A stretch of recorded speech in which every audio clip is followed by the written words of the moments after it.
இவர்கள் சொல்லுகின்ற செய்திக்கும் நடைபெறுகின்ற யதார்த்தத்துக்கும் உண்மை என்று சொன்னால் இல்லை. இந்த போரியலில் நிறைய பொய்கள் சொல்லப்படுகிறது. எதற்காக இந்த போர் நடைபெறுகிறது என்கின்ற கேள்விக்கு இதுவரை பதில் கிடையாது. ட்ரம்ப் சொன்னார், இத்துடன் அணு ஆயுதம் என்கின்ற விடயம் ஈரானில் முழுமையாக நிர்மூலமாக்கப்பட்டது. அப்ப நிர்மூலமாக்கப்பட்ட ஒரு நாட்டில் எவ்வாறு உடனடியாக ஒரு அணுகுண்டு 9 நாட்கள் தயாரிக்கக்கூடிய நிலைக்கு வந்து சேரும்? இதே அணு ஆயுதத்தானே ஏற்கனவே அமெரிக்கா ஒப்பந்தம் போட்டு அது நடைமுறையில் பார்த்துக் கொண்டிருந்த பொழுது அதை கிழித்தறிந்தவரே இவர்கள். முன்னர் ஒப்பந்தத்தை கிழித்தறிந்து ஏன் இப்பொழுது புதிதாக பேச வேண்டும்? ட்ரம்பும் ஒரு சின்ன உடனடியாக அதை நாங்கள் அழித்து விட்டோம். அதுக்கு ஒரு விதை சொன்னார், என்னை அவர் தாக்கி அழிப்பதற்கு முதல் நான் கொமினியை அழித்து விட்டேன். இது எங்கு இந்த போரை நீங்கள் அழைத்து செல்ல போறீங்க? சரி, அதாவது நிலத்துக்கு மேலே இருப்பது, வானத்தில் இருப்பது அழைக்கிறீர்கள், கடலுக்கு கீழே இருப்பதையும் நீங்க தேடி தேடி அழிக்க வேண்டி வரப்போகிறது. அரசியலில் நகர்த்தப்படும் காய்கள், திரைமறைவில் நடக்கும் ரகசிய பீரங்கள், உலகத் தமிழர் அறிந்தேயாக வேண்டிய உண்மைகளை தேடி ஒரு உடறுப்பு.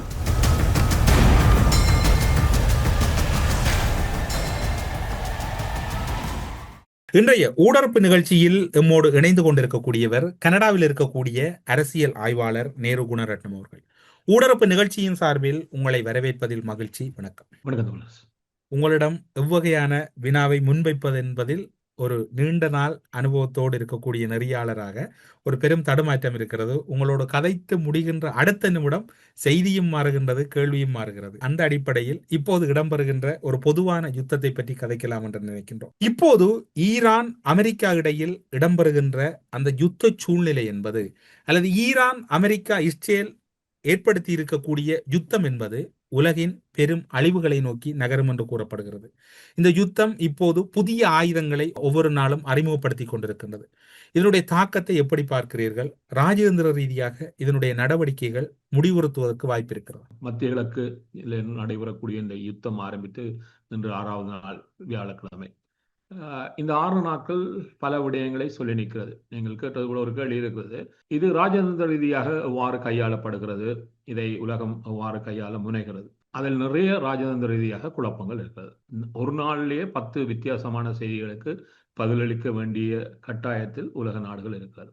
சுருங்க சொன்னால், கனடிய பிரதமர் முன்னர் சொன்ன போல இப்போவும் திருப்பியும் சொல்லுகிறார், இந்த உலகத்தினுடைய ஒழுங்கு விதிமுறைகள் முழுமையாக இன்று இல்லை, சிதைக்கப்பட்டு விட்டன. ஆகவே நேற்று வரையும் ஏதாவது ஒரு சவால் உருவாக்கப்படுகிறது என்று சொன்னால் அதை கையாளுவதற்கு இந்த உலகம் பல்வேறு, அதாவது 2வது உலக போருக்கு பின்னர் பல ஒழுங்குமுறைகளை உருவாக்கி வைத்திருந்தது. இப்பொழுது இந்த ஒழுங்கு விதிமுறைகள் அனைத்தையும் கடந்ததாக எதையும் யாரும் செய்யலாம் என்கின்ற உலகத்துகள் வந்திருக்கிறோம். இப்பொழுது ஒரு நாட்டை எடுத்துக்கொள்வோம், நகரத்தை எடுத்துக்கொள்வோம். அங்கு யாரும் எதுவும் செய்யலாம் என்று சொன்னால் சட்ட ஒழுங்கு இல்லை. அப்போ அங்கு சட்ட ஒழுங்குக்கு பார்ப்பவருக்கு வேலை இல்லை.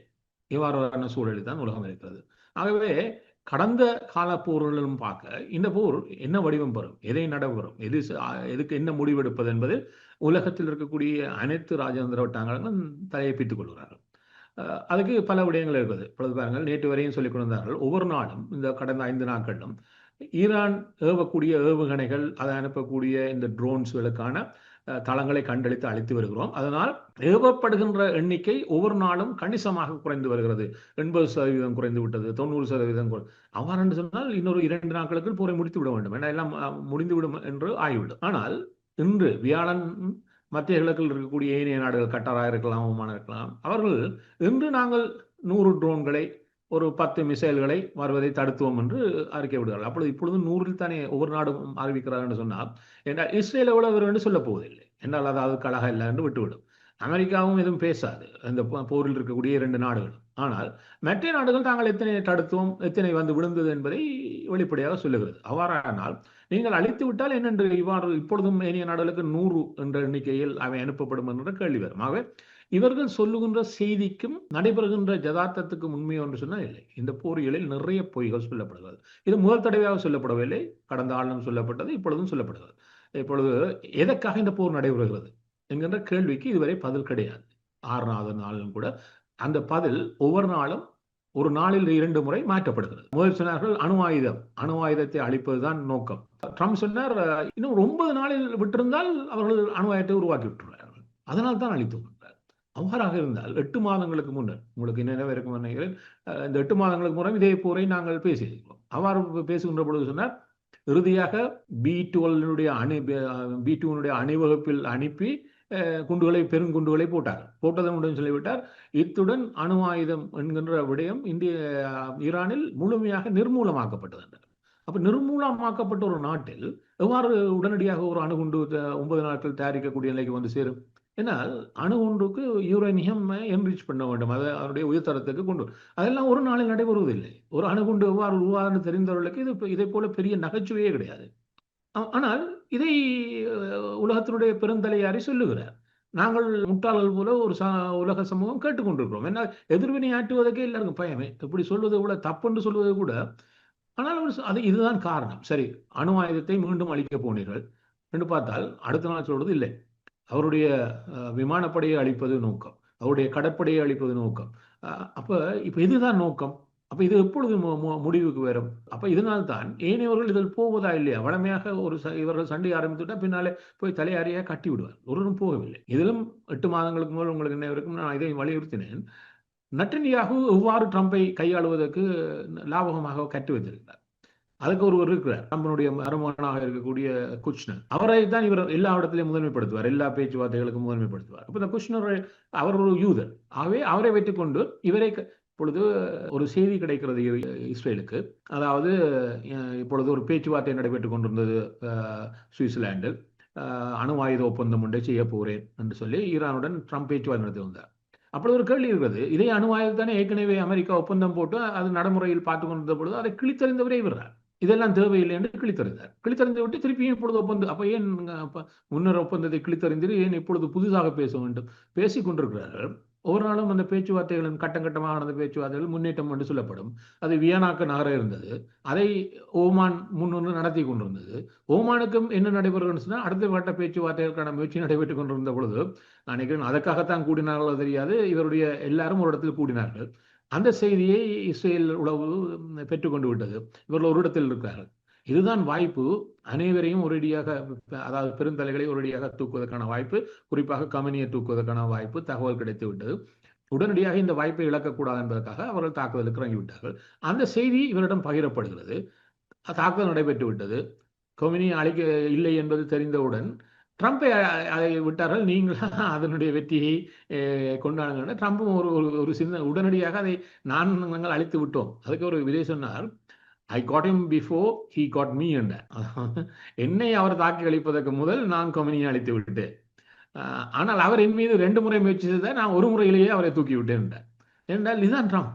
அப்ப அதாவது வெற்றி என்று சொன்னால் முதல் வந்து நின்று கொண்டாடுவார். ஆகவே அதை கொண்டாட அனுமதித்து விட்டார்கள். இப்பொழுது கொண்டாடி ஆகிவிட்டது நான் தான் என்று சொல்லி. ஆகவே இதை வாய்ப்பாக வைத்துக் கொண்டு உடனடியாக இவ்வாறு நடத்தினால் நிச்சயமாக ஈரான் 4 ஏவுகணைகளை இஸ்ரேல் மீது அனுப்பினால் அது இதை தங்களுடைய வாய்ப்பான களமாக வைத்துக் கொண்டு சண்டை விரிவாகிவிட்டது. அதை வெளிப்படையாக அமெரிக்காவுடைய வெளியுறவுத்துறை அமைச்சரே ஒத்துக்கொண்டார். இஸ்ரேல் தான் தொடங்கியது.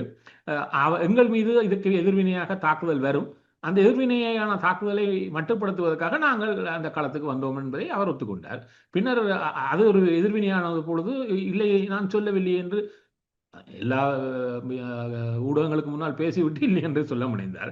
இவ்வாறு நிறைய விடயங்களில் ஒன்றுக்கு மேற்பட்ட தவறுகளை இவர்கள் தொடர்ந்து இந்த விடயத்தில். ஆகவே இப்பொழுது இந்த போர் எதற்காக தொடங்கப்பட்டது என்று தெரிந்தால் தான் இதுக்கான முடிவை பற்றி பேசலாம். ஆனால் தாங்களாக விரும்பி இந்த இடத்துக்கு வந்து சேர்ந்து விட்டார்கள். இதில் ஒன்று தெரிகிறது, அமெரிக்காவுடைய படை கட்டுமானம் அவருடன் பேசித்தான் ஒரு தீர்மானம் எடுக்கப்படும் போர் என்றார்.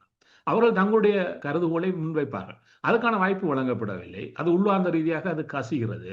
அது கசிந்த பொழுது இல்லை அவ்வாறெல்லாம் இல்லை என்று சமாளிக்க முடிந்தார்கள். அமெரிக்காவுடைய படைகளுக்கு ஒரு இருக்கிறது, தானே தளபதி கட்டளையிட்டால் போரை தொடர்வது. ஆகவே அந்த ஒரு முகத்தில் நிற்கிறார்கள்.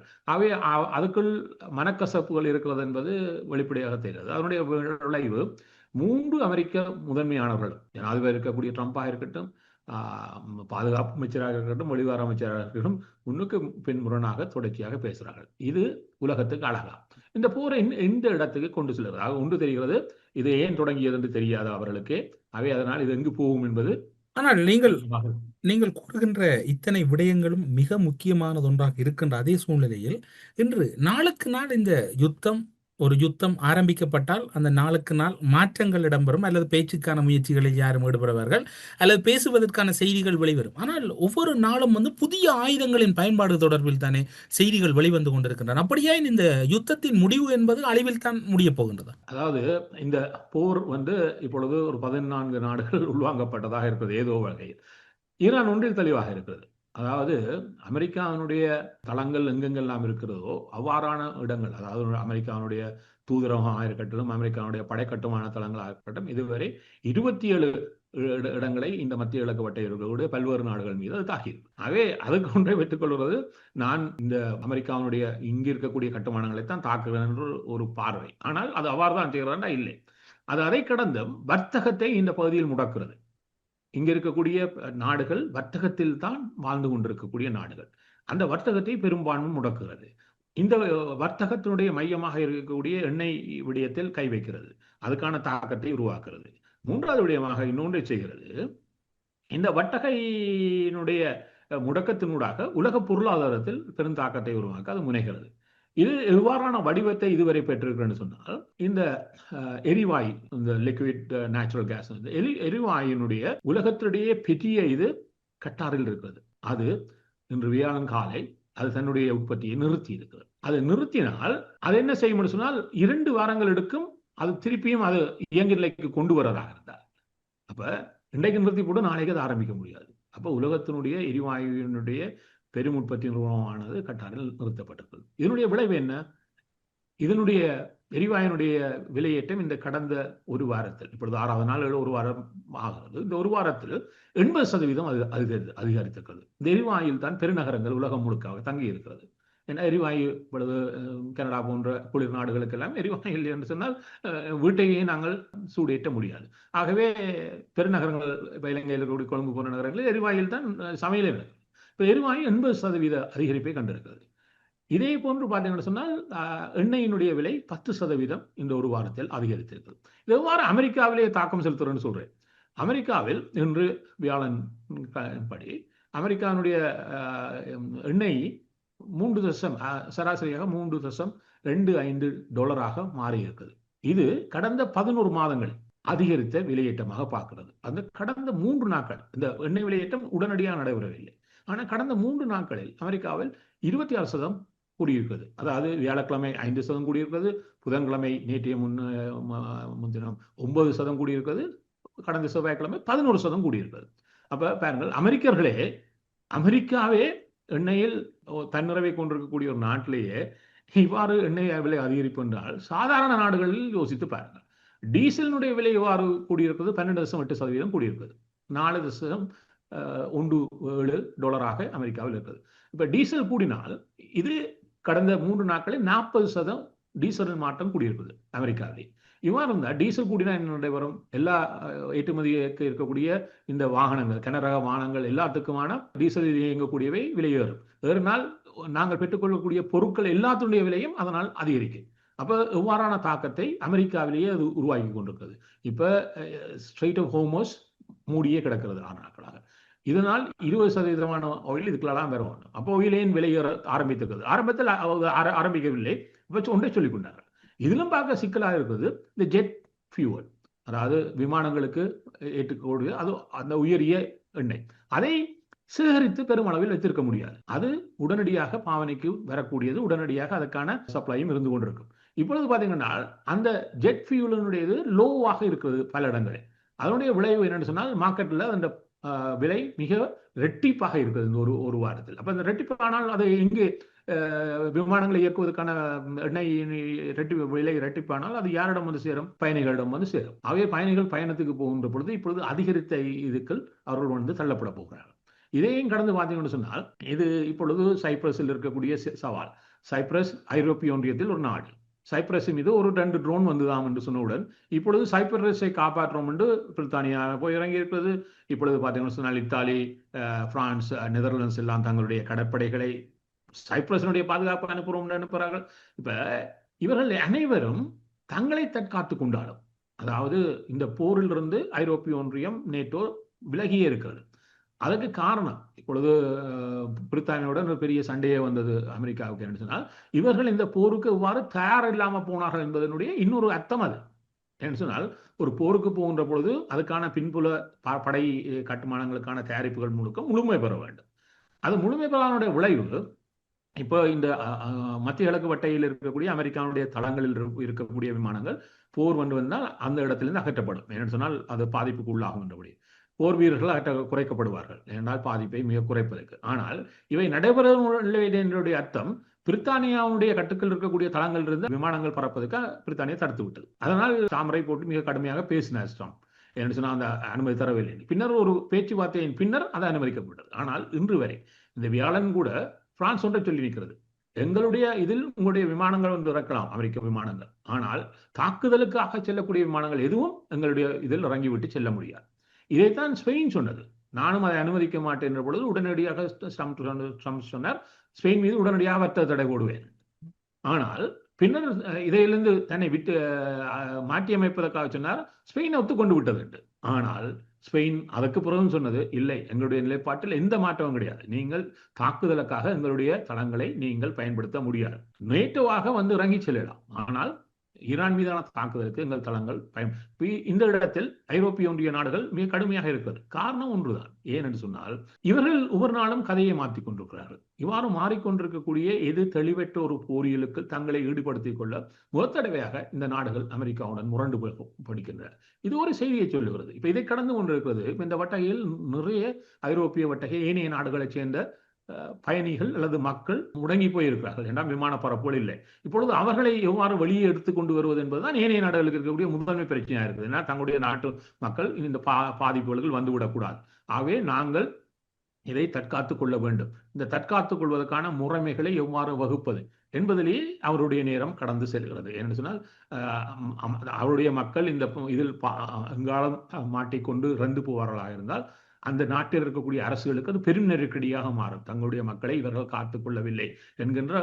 ஆனால் தற்போது ட்ரம்பினுடைய நிலைப்பாட்டை பார்த்தால் ஈரானை கடற்படை மற்றும் விமானப்படை ஊடாக அழிப்பதோடு மட்டுமல்லாது தரைப்படி வழியாகவும் முழுமையான அழிவை ஏற்படுத்துவேன் என்று அவர் இப்போது ஒரு தகவலை வெளியிட்டிருக்கின்றார். ஒட்டுமொத்தத்தில் அமெரிக்கா அல்லது இஸ்ரேல் எதிர்பார்ப்பது போன்று ஈரானை அவ்வளவு இலகுவாக அழித்து விட முடியும். அவர் இப்பொழுது தரைப்படைகளை இறக்குவோம் என்று சொல்லிக் கொண்டிருக்கிறார்கள். அதுக்கு வாய்ப்பு இருக்கிறது என்று சொல்லிக் கொள்கிறார்கள். இறக்குவோம் என்று வாய்ப்பு இருக்கிறது, அதுவும் எங்களுடைய திட்டமிடலில் இருக்கிறது என்று சொல்லிக் கொள்வார்கள். அதுக்கான வாய்ப்பு உடனடியாக இருக்கின்றா இல்லை. அவர்கள் நேரடியாக இப்ப ஈராக்குகள் பூந்தது போல என்றால் அவர்கள் பெரும் படை கட்டுமானத்தை அப்பொழுது ஈராக்குகள் பூன்ற பொழுது குவைத்தில் கொண்டு வந்து பெரும் படை கட்டுமானத்தை இறக்கி தயார் செய்து, என்ற குவைத்தை சதாம் ஹுசைன் வென்று வைத்திருந்தார். அதை முதல் வென்றெடுத்து விட்டு பின்னர் பூந்தார்கள். இப்பொழுது அவ்வாறான கட்டுமானத்தை அவர்கள் இதுவரை அங்கு செய்யவில்லை.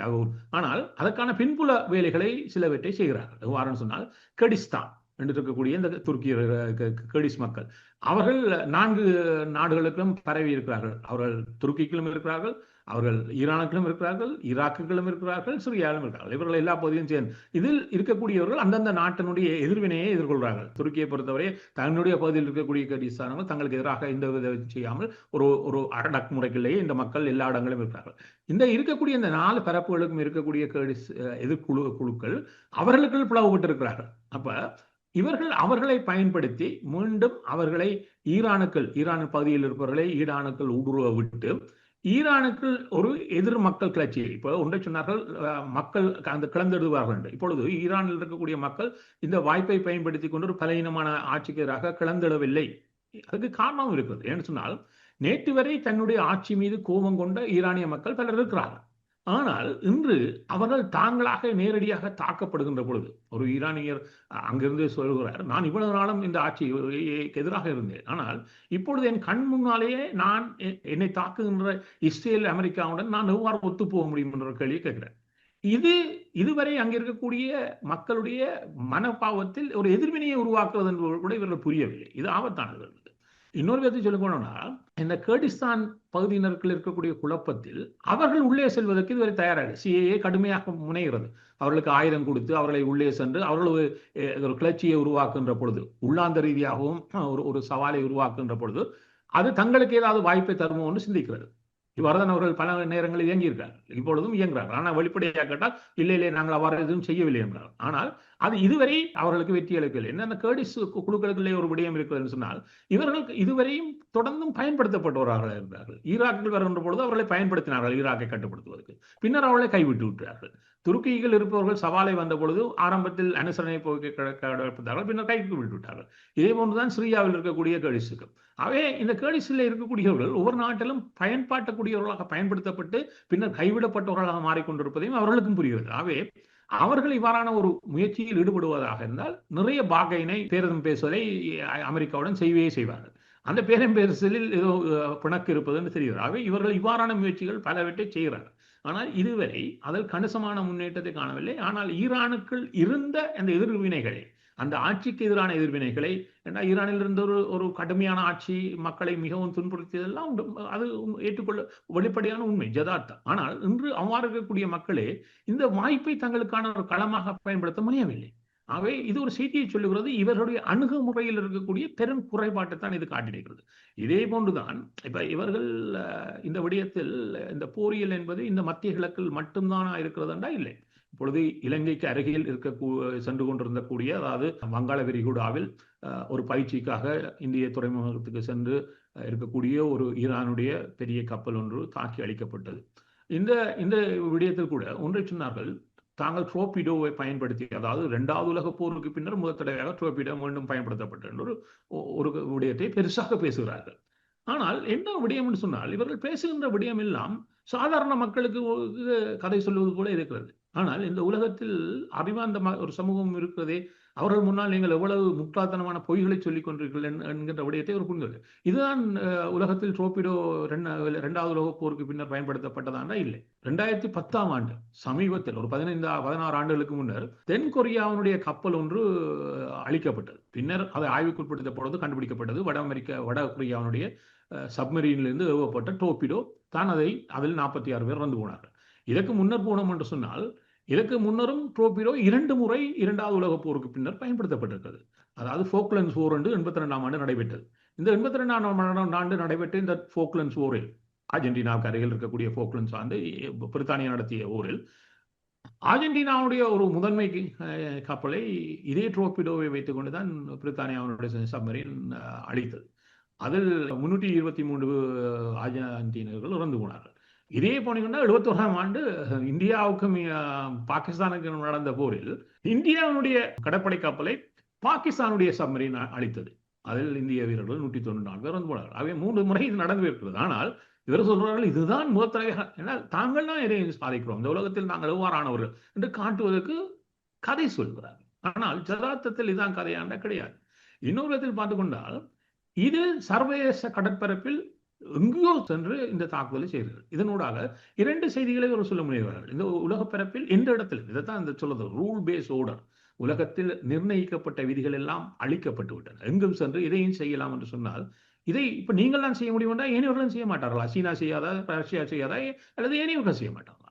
செய்தால் இந்த உலகத்தில் யாராவது எழுந்து நின்று இது தப்பு என்று சொல்ல முடியுமா? இவ்வாறு சென்றால் யாருக்கு எங்கு? ஆனால் நீங்கள் கூறிய அந்த ஈரானின் போர்க்கப்பல் இலங்கைக்கு அண்மையில் தாக்குதலுக்குள்ளான சம்பவம் தொடர்பில் பேசுகிற போது, இது உண்மையில் இந்தியாவினுடைய ஒரு உள்ளக சதியாக நீங்கள் பார்க்கவில்லையா? இல்லை, இப்ப இதை கடந்து இவர்கள் இதில் ஒரு மிரட்டலும் இருக்கிறது. இந்த தாக்குதலுக்கு பின்னால் இந்த வட்டையில் 2 பிரதான நாடுகள் தான் இருக்கிறது.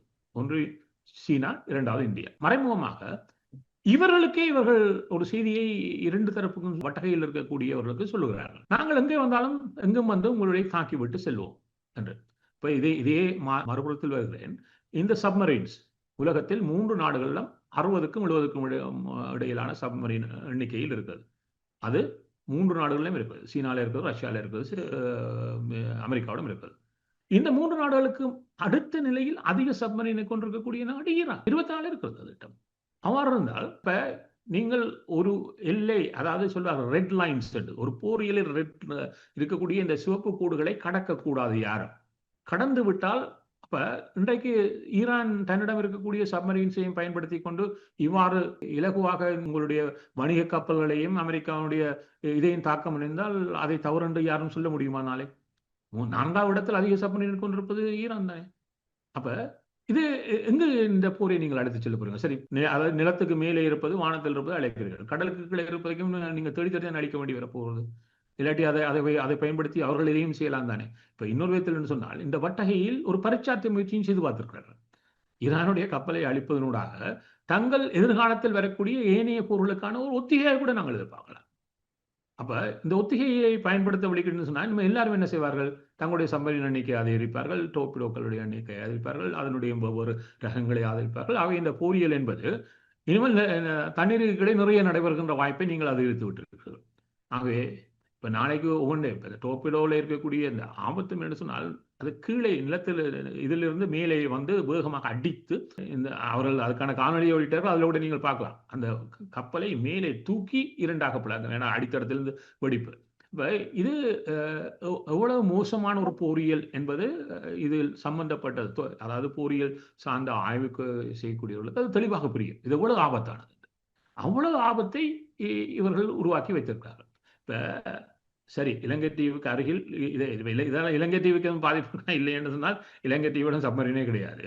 ஆனால் இந்தியாவிடம் இருக்கிறது, பாகிஸ்தானிடம் இருக்கிறது. பாகிஸ்தான் ஏற்கனவே இந்தியாவுக்காக பயன்படுத்துகிறது. சீனாவிடம் அதிகமாகவே இருக்கிறது. இந்த வட்டகையில் தான் அதிக சப்மரீன் கூட்டி பார்த்தீங்கன்னா நாடுகள் இங்கே தான் வரும். ஆனால் என்ன, சீனாவிடமே 60க்கும் 70க்கும் இருக்குது, அதான் அமெரிக்காவிடம் இருக்குது, அதான் ரஷ்யாவிடம் இருக்குன்னு சொன்னேன். ஆகவே இந்த வட்டகையில் ஏனைய சப்மரீன் வைத்திருக்கக்கூடிய நாடுகளை சேர்த்தா அது எண்ணிக்கை கூடிவிடும். ஆகவே இது ஒரு இந்து மகாசமுத்திரம் சப்மரீனுடைய போர்க்களமாக மாறுவதற்கான வாய்ப்பை எதிர்காலத்தில் இது எவ்வாறு இட்டு தருகிறது ஒரு போரியல் வெளிக்கிடுகின்ற பொழுது. ஆகவே இந்த போரியல் இன்று என்ன நடைபெறுகின்றதுன்னா, பல பரிச்சார்த்தை முயற்சியினுடைய களமாக மாற்றப்பட்டது. நாளை நடைபெறுகின்ற போர்களுக்கு இன்றைக்கு மத்திய கிழக்கு ஒரு இது எவ்வாறான தாக்கத்தை இலங்கை தீவிலேயே உருவாக்குறது என்பதை ஏனையவர்களுக்கு ஒரு புதிதாக சொல்றேன். ஏன்னா இலங்கை தீவு மீது எங்களுடைய உறவுகளுக்கு சிந்தனை இருப்பதால். இப்ப இலங்கை தீவில் ஒரு கூட்டம் நடைபெற்ற 2 நாளுக்கு முதல் அனுரா கூப்பிட்டு எல்லாரிடம் பேசினார். இதனுடைய எதிர்விளைவுகளை எதிர்கொள்வதற்கு நாங்கள் என்ன செய்ய போகிறோம். அப்போ அதில் அவர் சொன்ன விடயங்கள் ஒன்று சொல்லுகிறேன். அவர்கள் உடனே பார்க்குறார்கள், கேஸ் பிரைஸ் கூடும், எரிவாயு கூடும். இந்த ரெண்டுக்கும் என்னென்று நாங்கள் பார்க்கறது, இது எங்கு வந்து நிற்கிறது எண்ணெய் விலையும் எரிவாயும் என்றது நான் சொல்லிவிட்டேன். அடுத்தது வரக்கூடிய டூரிசம் இவ்வாறு பாதிக்கப்பட போகிறது. ஏன்னு சொன்னால், இலங்கையில் வரக்கூடிய கணிசமான உல்லாச பயணிகள் இந்த வட்டகையினூடாக தான் வருகிறார்கள். ஆகவே அதை இவ்வாறுன்றது. இப்ப இதை கடந்து வெளிநாட்டு முதலீடுகள் இது எவ்வாறான பாதிப்பை உருவாக்கும். உணவு, இப்பொழுது பாருங்கள், இந்த மத்திய கிழக்கில் ஒரு விடயம் இருக்குது. மத்திய கிழக்கில் இருக்கக்கூடிய நாடுகளுக்கு 80% உணவுகள் வெளியே தான். அது இந்த நாடுகளுக்கு எவ்வளவு சவாலை உருவாக்கி கொண்டிருக்கு சொன்னால், எவ்வாறு அங்கிருந்து ஏற்றப்படுகின்ற எண்ணெய் இந்த ஹோமோசுக்களால் 20% ஏற்றப்படுகிறதோ, இதை கடந்து இந்த நாடுகளுக்கான உணவு, ஏன்னா அங்கே உணவு உற்பத்தி இல்லை, அவை 85% வெளியே தான் வரணும். அப்ப இது ஒரு ஃபுட் செக்யூரிட்டின்னு சொல்லுவோம். அதாவது உணவுக்கான சவால்நிலையை உலகளாவிய ரீதியில் ஏற்படுத்தக்கூடிய அது இலங்கையும் அதை பற்றி பேசுகிறது. இதை கடந்து இந்த போரியல் தொடர்ந்தால் பணவீக்கம் அதிகரிக்கும், இன்ஃப்ளேஷன் கூடும். இன்ஃப்ளேஷன் கூடுவதற்கான வாய்ப்பு எவ்வாறு இருக்குன்னு உடனடியாக ஒரு 4% உலகளாவிய ரீதியில் இன்ஃப்ளேஷன் கூடலாம். இன்ஃப்ளேஷன் கூடினால் அது வட்டி வீதத்தில் பாதிப்புகளை உருவாக்கும். இதை கடந்து அது பொருளாதாரத்தில் தாக்கத்தை உருவாக்கும். இப்பொழுது எல்லாரும் சிந்திப்பது அதுதான். இது எங்களுடைய பொருளாதாரத்தில் இலங்கை என்ன தனக்குள் பேசுகிறதோ இதை ஒவ்வொரு நாடும் பேசுகிறது. இது இந்த எக்கனாமிக் குரோத், இது உலகத்தினுடைய பொருளாதார வளர்ச்சியில் 5% இல்லாமல் பண்ணிவிட்டுரும். அவை இது நீண்டு செல்லுகின்ற ஒவ்வொரு நாளும் இந்த பாதிப்பினுடைய தாக்கம் கூடும். இப்பொழுது இலங்கைக்கு கூடிய இன்னொரு சவால், இலங்கையினுடைய துறைமுகம், குறிப்பாக கொழும்பு துறைமுகத்தினூடாக பெரும் வணிகம். ஏன்னா இலங்கை ஒரு மத்திய களமாக இந்த போக்குவரத்திற்கு வந்திருக்கிறது. இப்பொழுது இந்த கப்பல் போக்குவரத்தும் என்னுடைய பெரும்பகுதி இந்த ஸ்ட்ரெயிட் காமர்ஸ்ல தங்கி இருக்கிறது. ஏனால் அது அங்கிருந்து வருகின்ற எண்ணெய் மட்டுமல்ல, இந்த பகுதிக்கு போகின்ற பொருளாதாரத்தினுடைய வளமே அங்கே தான் கொட்டிக்கிறது. ஏன்னா வெறும் பொருளாதாரத்தில் கட்டி எழுப்பப்பட்ட நாடுகள் இந்த ஓமான், பஹ்ரைன், UAE, கட்டார் எல்லாம் ஒரு பொருளாதாரத்தில் மட்டும் அவையினுடைய பொருளாதாரம் முடங்கினது என்பது உலகத்தினுடைய பொருளாதாரத்தில் பெரும் தாக்கத்தை உருவாக்கும். ஆகவே இது எவ்வாறான தாக்கத்தை கொழும்பு வருமானம், இவர்களுக்கு குறைந்த கப்பல் வருகின்ற பொழுது வருமானம் அவர்கள் கொழும்பு சிட்டியில் கிடைத்தது இல்லாமல் போகிறது. இப்ப இதை கடந்து இது எவ்வாறு இன்னொன்றை உருவாக்கணும்னு சொன்னால், இலங்கையில் இருப்பவர்கள் இந்த பகுதியில் இருக்கக்கூடிய 14 இந்த மிடில் ஈஸ்ட் கண்ட்ரிகளில் கிட்டத்தட்ட 1 மில்லியன் 10 லட்சம் பேர் வேலை செய்கிறார்கள். அதிலும் அதிகமானவர்கள் UAE-யில் வேலை செய்கிறார்கள். 3,50,000 பேர் UAE-யில் மட்டும் இருக்கிறார்கள். இதை கடந்து ஏனைய நாடுகளில் கட்டாரில் இருக்கிறார்கள் கணிசமானது, மற்றது சவுதி அரேபியாவில் இருக்கிறார்கள். அவை இந்த பகுதிகளில் இருப்பவர்களுக்கு குவைத்தில் இருக்கிறார்கள். இது எவ்வாறான பாதிப்பை, என்ன அவர்கள் வேலை செய்யவில்லை என்றால் பணம் பெறாது இலங்கைக்கு, அது எவ்வாறான பாதிப்பு உருவாக்கும். இதை கடந்த மார்ச் 3ஆம் தேதி மட்டும் அதாவது கடந்த செவ்வாய்க்கிழமை மட்டும் இலங்கையிலிருந்து கிட்டத்தட்ட 205 விமான பரப்புகள் நின்று போன. அதில் பார்த்தீங்கன்னு சொன்னால் இந்த பகுதியிலிருந்து இலங்கைக்கு வரக்கூடிய 107 விமானங்களும், இந்த பகுதியிலிருந்து கல்ஃப் கண்ட்ரிகளுக்கு செல்லக்கூடிய 98 பரப்புகளும் நடைபெறவில்லை. அப்ப இது இப்பொழுது ஒவ்வொரு நாளும் தொடர்கிறது. ஆகவே இவ்வாறான சவால்கள் ஒன்றை சொல்லி நிற்கிறது. ஏனால் இலங்கை ஒரு கிழமைக்கு இந்த இவ்வாறான முடக்கத்தினால் $15 மில்லியன் இழக்கும். இது ஒரு சவாலை உருவாயின. மற்றது இலங்கைக்கு வரக்கூடிய உல்லாச பயணிகளில் 30% இந்த வழியால் தான் வருகிறார்கள். இதே இலங்கை என்ன இந்த சவாலை எதிர்கொள்வதற்கு சிந்திக்கிறதோ இதே போன்ற சிந்தனையைத்தான் ஏனைய நாடுகளும் கொண்டிருக்கிறது. இப்ப இந்த பகுதியினால் வந்த உல்லாச பயணிகள் இலங்கையை விட்டு வெளியேற முடியாமல் 10,000 பேர் இலங்கையில் இருக்கிறார்கள். இதே நிலைமைதான் மத்திய கிழக்கிலும் இருக்கிறது. அங்க இருக்கக்கூடியவர்கள் வெளியேற முடியாமல் பல நாடுகளுக்கும் சவாலாக இருக்கிறார்கள். ஆகவே ஒரு சின்ன போர் 6 நாட்களுக்குள் இவ்வளவு பெரிய சவாலை உலக ரீதியாக உருவாக்கி விட்டிருக்கிறது. ஆகவே இது தொடர்கின்ற ஒவ்வொரு நாடும் இந்த சொல்லப்பட்ட விடயங்களிலான பாதிப்புகள் தொடர்ந்தும் அதிகரிக்கவே போகிறது. அது உலகத்தில் பல்வேறு சவால்களை நாங்கள் எங்கிருந்தாலும் எங்களுக்கு உருவாக்கவே போகிறோம். ஊடரப்பு நிகழ்ச்சியில் இணைந்து கொண்டு ஈரான் இடையில் ஏற்பட்டிருக்கக்கூடிய போர் பதட்டமும் உலகளவில் ஏற்பட்டிருக்கக்கூடிய நெருக்கடியும் என்று பல முக்கியமான தகவல்களை பகிர்ந்து கொண்டமைக்காக சிறப்பு நன்றிகளோடு உங்களிடம் விடைபெற்றுக் கொள்கிறோம். நன்றி, வணக்கம். நன்றி, வணக்கம். அரசியலில் நகர்த்தப்படும் காய்கள், திரைமறைவில் நடக்கும் இரகசிய பீரங்கள், உலகத் தமிழர் அறிந்தேயாக வேண்டிய உண்மைகளை தேடி ஒரு ஊடரப்பு.